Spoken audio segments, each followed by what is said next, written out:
Bonjour à tous, donc cours de seconde, la production des gamètes chez les humains, deux stratégies différentes selon les sexes. Et pour cette vidéo, on va parler des filles, où c'est la qualité à tout prix. Contrairement aux garçons, où c'est plutôt la quantité à tout prix. Alors voilà le plan du cours, qui va être assez rapide. On va parler donc en grand 1 de l'endroit où sont produits les ovules, les cellules sexuelles féminines, les gamètes. Ça nous obligera à parler du cycle ovarien. Et puis ensuite, on parlera des hormones qui sont produites par les ovaires, les œstrogènes, la progestérone, quel est leur rôle. Et ça nous obligera à parler du cycle utérin, où sont produites les hormones au niveau de l'ovaire, quel est leur rôle. Et puis, comme souvent, on en a parlé pour le garçon en ce qui concerne la testostérone, il faut qu'il y ait un contrôle pour éviter qu'il y ait des quantités excessives ou au contraire minimales. Et même chose pour les œstrogènes et la progestérone, il faudra qu'il y ait une sorte de contrôle, et ça aboutira à un schéma bilan. Alors vous avez des documents d'accompagnement du cours qui vous ont été donnés, donc au fur et à mesure vous y faites référence. Alors première diapo, celle-ci vous ne l'avez pas en document d'accompagnement du cours, c'est un rappel sur les deux organes sur lesquels on va parler aujourd'hui, les ovaires. Donc je vous ai mis le schéma que je vous ai déjà donné dans le cours dans le chapitre 1, puis un schéma retrouvé sur internet. Donc les deux ovaires, les deux gonades chez la fille. Et on sera amené également à parler de l'utérus. L'utérus, donc un organe creux dans lequel les embryons se développent. Alors, on va donc parler tout d'abord dans le grand 1 du cycle qui se passe au niveau de l'ovaire. Et au niveau de l'ovaire, donc on en a déjà parlé également, on a au niveau de l'ovaire, au bord de l'ovaire, souvent des structures formées de plusieurs cellules qu'on appelle des follicules. Donc c'est ce que j'ai entouré en rouge. Ce document, vous l'avez dans les documents d'accompagnement. Je vais faire une vérification, mais normalement vous l'avez. Alors je confirme, c'est le document 2 que vous avez. Donc vous allez simplement légender les différentes structures. Alors on y voit ici donc le contour d'un follicule. Et vous notez la définition. Un follicule, c'est un ensemble de cellules que l'on trouve au niveau de l'ovaire. Et parmi ces cellules se trouve une cellule importante qui s'appelle l'ovule. Alors j'ai mis ici la deuxième flèche, ici vous avez le bord de l'ovaire, donc là on est à l'extérieur de l'ovaire. Troisième flèche, les cellules du follicule, cellules folliculaires.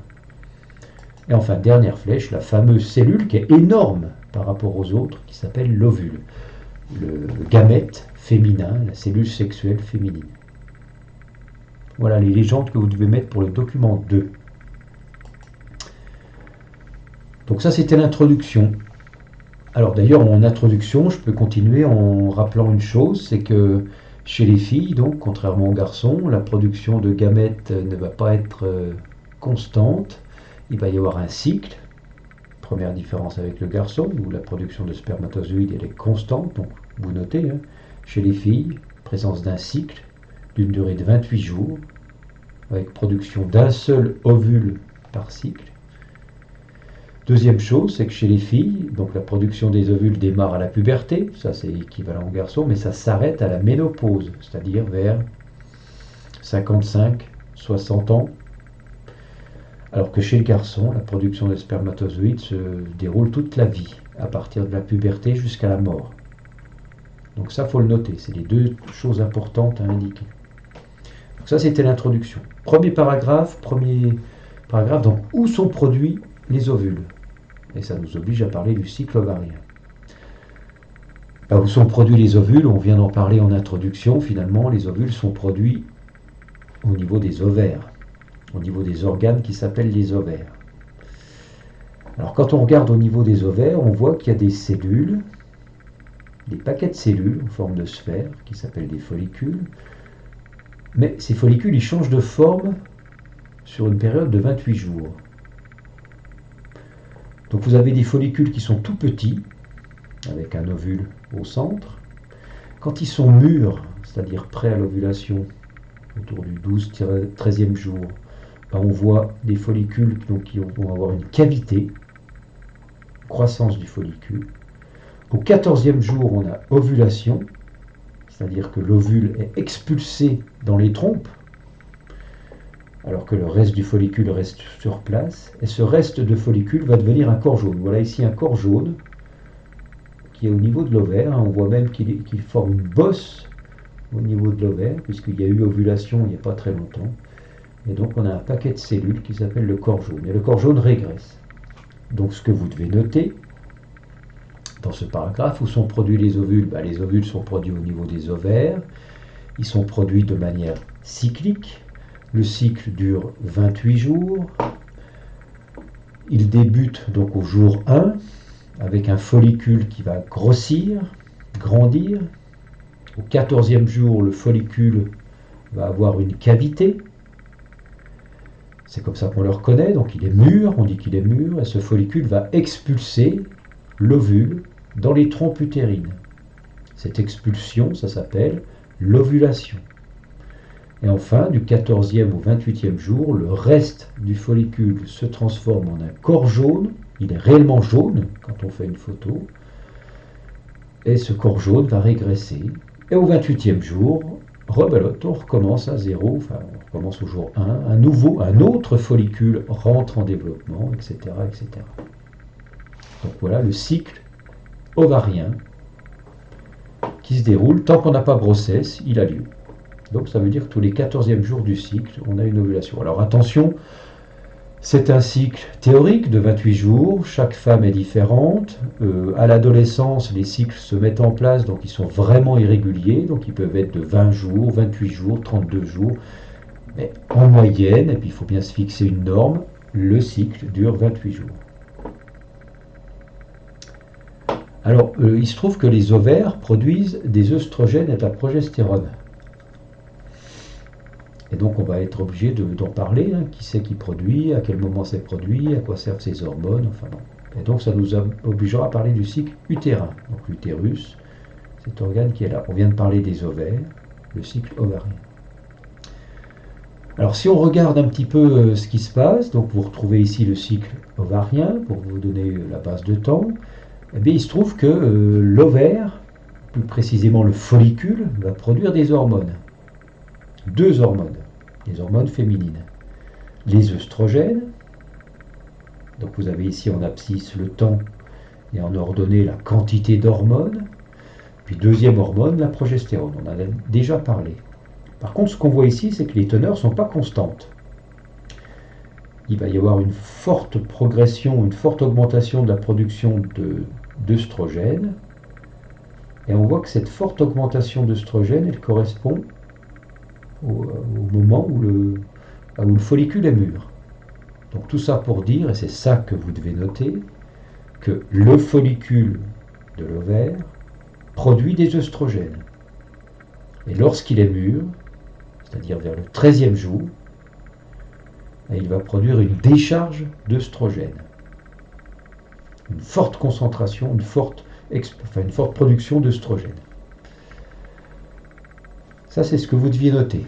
Je continue à commenter. Vous voyez qu'il y a une ovulation, le reste du follicule se transforme en corps jaune, et on voit que ça correspond pile poil à la production de progestérone. Donc ce que vous devez noter, c'est que le corps jaune, donc deuxième partie du cycle, le corps jaune va produire de la progestérone. Évidemment, quand le corps jaune est bien développé, il produit beaucoup de progestérone. Et puis comme il va régresser, il va produire de moins en moins de progestérone. Donc c'est terminé pour ce que vous devez noter, mais je fais un petit bilan. Début de cycle, jour 1 à jour 14, le follicule se développe, il produit des œstrogènes. Deuxième partie de cycle, donc la fin de cycle, jour 14, jour 28, c'est le corps jaune qui se développe, il produit de la progestérone. Vous pouvez noter en remarque que le corps jaune produit également des œstrogènes. Parce que c'est bien ce qu'on voit sur cette courbe. Alors les courbes ne sont pas à connaître par cœur, mais vous devez savoir qui produit quoi. follicule œstrogène, corps jaune plutôt progestérone et éventuellement un petit peu d'œstrogène. Alors du coup, à quoi servent ces hormones? Les hormones qui sont produites par l'ovaire. On va voir qu'elles servent à faire développer l'utérus. Alors l'utérus, c'est un organe creux. Et à l'intérieur de cet organe, on a un tissu qui s'appelle une muqueuse ou un endomètre. Donc ça, vous le notez. Donc on est dans quel est le rôle des œstrogènes et de la progestérone. Donc vous mettez que ces œstrogènes et de la progestérone vont agir sur l'utérus, et donc l'utérus, organe creux, à l'intérieur duquel se trouve un tissu qui s'appelle l'endomètre. L'endomètre ou muqueuse utérine, c'est là-dedans qu'on a vécu pendant 9 mois, c'est-à-dire c'est là que l'embryon va être hébergé. Alors avant d'aller plus loin, un petit exercice que vous pouvez faire en coupant la vidéo lorsque j'aurai terminé de présenter l'exercice. On va essayer de comprendre quel est le rôle des œstrogènes. Donc l'œstrogène, il y a eu un œstrogène qui s'appelle l'œstradiol. Donc quel est le rôle des œstrogènes et de la progestérone sur l'utérus? Qu'est-ce qu'on fait? On va tout simplement apporter à un animal de l'œstrogène ou de la progestérone, ou les deux, et on va regarder, donc ça c'est la condition d'expérience, et on observe, on regarde comment se comporte son utérus. Donc on injecte des hormones et on regarde le comportement de l'utérus. Donc je décris le document, j'injecte aucune hormone. L'utérus est peu développé. Endomètre non développé, il ne fonctionne pas, il n'est pas capable d'héberger un embryon. Deuxième expérience, j'injecte les deux hormones. Alors là, l'endomètre est complètement développé, il fonctionne, il pourrait, s'il y en avait un, il pourrait héberger un embryon. On verra ce que ça veut dire quand on dit qu'il peut héberger un embryon. Troisième cas de figure, j'injecte une seule hormone, l'œstrogène. Je m'aperçois que l'endomètre se développe, mais il n'est pas capable d'héberger un embryon. Mais il est quand même développé. Donc ce que vous devez conclure, ce que vous devez expliquer à partir de ce document, c'est à quoi sert l'œstrogène, à quoi sert la progestérone. Alors, vous avez coupé la vidéo, vous pouvez la couper maintenant pour essayer d'y réfléchir. Et maintenant, je vous donne la réponse. Première expérience, c'est une sorte d'expérience témoin qui va nous servir de comparatif. Aucune hormone, pas de développement. Ça prouve rien, c'est notre comparatif. Deuxième expérience, je mets les deux hormones, développement, fonctionnement. Donc là, je peux expliquer qu'à coup sûr, les deux hormones permettent le développement de l'endomètre et son fonctionnement, puisque je compare l'expérience 2 à l'expérience 1. Maintenant, je vais comparer l'expérience 3 à l'expérience 1. Alors, expérience 3, donc je rappelle, j'injecte uniquement l'œstrogène, l'endomètre se développe, il ne fonctionne pas. Donc, j'explique, je peux déduire, je peux expliquer que si l'endomètre se développe, c'est à cause de l'œstrogène. Donc, l'œstrogène permet le développement de l'endomètre, par contre, il ne permet pas son fonctionnement. Donc, ce que vous devez noter dans le cours sur quel est le rôle des œstrogènes et de la progestérone, dans ce paragraphe, vous devez simplement indiquer que les œstrogènes et la progestérone permettent le bon fonctionnement de l'endomètre. Point. Et qu'est-ce que ça veut dire le bon fonctionnement? Le bon fonctionnement de l'endomètre consiste à être capable d'héberger un embryon. On ne va pas distinguer le rôle individuel de chaque hormone. Il faut les deux hormones pour que l'endomètre fonctionne correctement. Pour qu'il fonctionne correctement, c'est-à-dire qu'il est capable d'héberger les deux embryons. Enfin, d'héberger un embryon. Alors du coup, ça nous oblige à parler du cycle utérin. Donc je reviens sur le plan, la première diapo, pour être sûr que vous sachiez où on en est, parce que... Hop, voilà. Première diapo. Où et comment sont produites les œstrogènes et de la progestérone? On vient d'en parler. Quels sont les rôles des œstrogènes et de la progestérone? On vient d'en parler. On va simplement, dans ce paragraphe 2.2, préciser donc le rôle sur l'utérus et parler du cycle utérin. Alors le cycle utérin, il est donc piloté par les hormones œstrogène et progestérone. Alors on regarde, déjà on décrit le cycle utérin. Premièrement, donc, le cycle utérin, donc vous êtes sur l'endomètre, hein, c'est-à-dire la partie interne de l'utérus. Ben, vous voyez que pendant les 5-6 premiers jours, l'endomètre, il se dégrade. Ça s'appelle les menstruations, on parle aussi de règles. Deuxième partie du cycle, alors, voilà, on peut faire des repères comme ça si vous voulez. Deuxième partie du cycle, l'endomètre se reconstruit pendant à peu près 20 jours, enfin du jour 5 au jour 22, 23. Voilà. Donc on voit ici, hein, ça c'est le schéma que vous avez, hein. Ça c'est des images, vous voyez que l'endomètre se reconstruit. Croissance de l'endomètre. Je pense que vous pouvez noter que cette croissance, elle est possible grâce à la production d'œstrogène. C'est ce qu'on a vu tout à l'heure. Arrivé au jour 21, voilà, enfin, c'est pas un jour près, mais l'endomètre est complètement formé, par contre il n'est pas encore fonctionnel, il devient fonctionnel, vous voyez qu'il change d'aspect, il y a des glandes qui apparaissent. Il devient fonctionnel grâce à la progestérone qui vient se rajouter aux œstrogènes. La progestérone qui est produite par le corps jaune. Voilà. Donc on fera un tableau bilan, hein, un récapitulatif de ça ensemble. Et voilà ce qu'il faut que vous notiez. Donc le cycle, comment il se déroule, et puis à chaque fois les hormones. Alors je n'ai pas parlé, on n'en parlera pas avec vous, de pourquoi il y a des règles. C'est simplement que les hormones, enfin on peut le dire quand même, mais le taux hormonal diminue en fin de cycle. Donc du coup ça déclenche les règles. Ce qu'il faut que vous reteniez, c'est que vous, l'endomètre, c'est-à-dire la muqueuse utérine, se développe grâce aux œstrogènes qui sont produits par le follicule qui grandit. Et puis quand le follicule devient corps jaune, il produit de la progestérone, et la progestérone, ça met en marche, ça fait fonctionner cet endomètre. Alors faire fonctionner, c'est un peu comme une machine, c'est peut-être un peu exagéré, mais ça lui permet, on voit qu'il y a des glandes là qui vont permettre d'accueillir l'embryon, s'il y a un embryon. On n'est pas obligé d'être enceinte à chaque cycle. Alors quand je fais un récapitulatif des 3 documents, vous avez ici donc le cycle ovarien, qui produit des hormones ovariennes, qui permet le développement de l'endomètre, donc de l'utérus. Relation entre l'ovaire et l'utérus.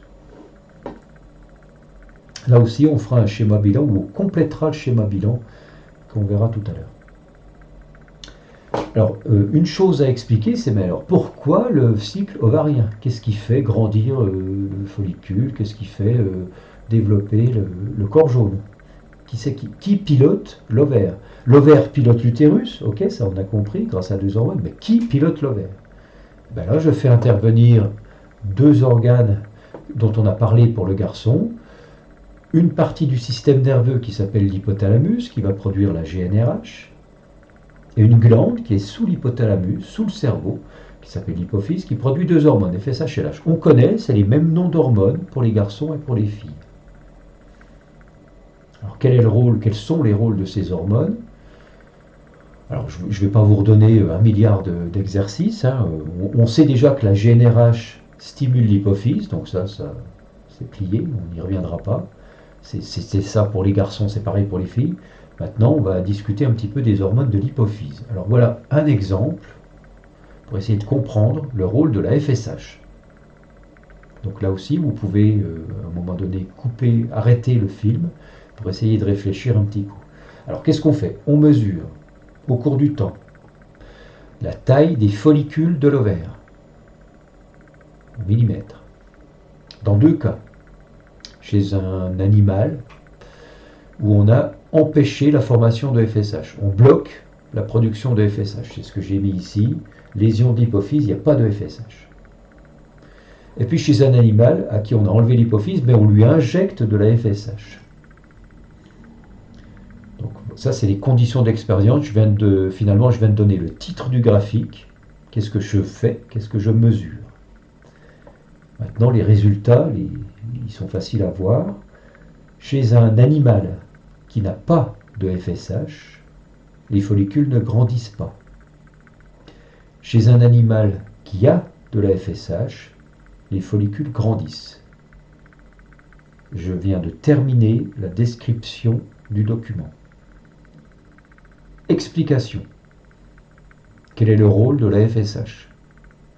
Encore une fois, si j'ai fait une description correcte, l'explication elle est toute simple. La FSH stimule la croissance du follicule. Et c'est ce que vous allez mettre dans votre cours. Donc vous allez indiquer dans votre cours, avant de compléter le schéma bilan, que la GNRH stimule l'hypophyse, que la FSH stimule la croissance du follicule, et, je vous le dis sans le prouver, parce qu'on ne va pas vous mettre toujours des exercices pour le prouver, la LH, très important ça, la LH, elle déclenche l'expulsion de l'ovule dans les trompes, c'est-à-dire qu'elle déclenche l'ovulation. Donc là, vous étiez, je reviens à la première diapo, le plan, vous étiez dans comment sont contrôlées la production de ces deux hormones, des deux hormones œstrogène et progestérone, comment est piloté l'ovaire. Eh bien, l'ovaire est piloté par la LH et la FSH, c'est ce que je viens de dire. Et elles-mêmes, ces deux hormones, sont pilotées par la GNRH. Schéma bilan, conclusion. Eh bien, le voilà, le schéma bilan, hein, il va ressembler un petit peu à celui de l'homme. Donc l'hypothalamus produit de la GNRH qui stimule l'hypophyse. L'hypophyse produit deux hormones.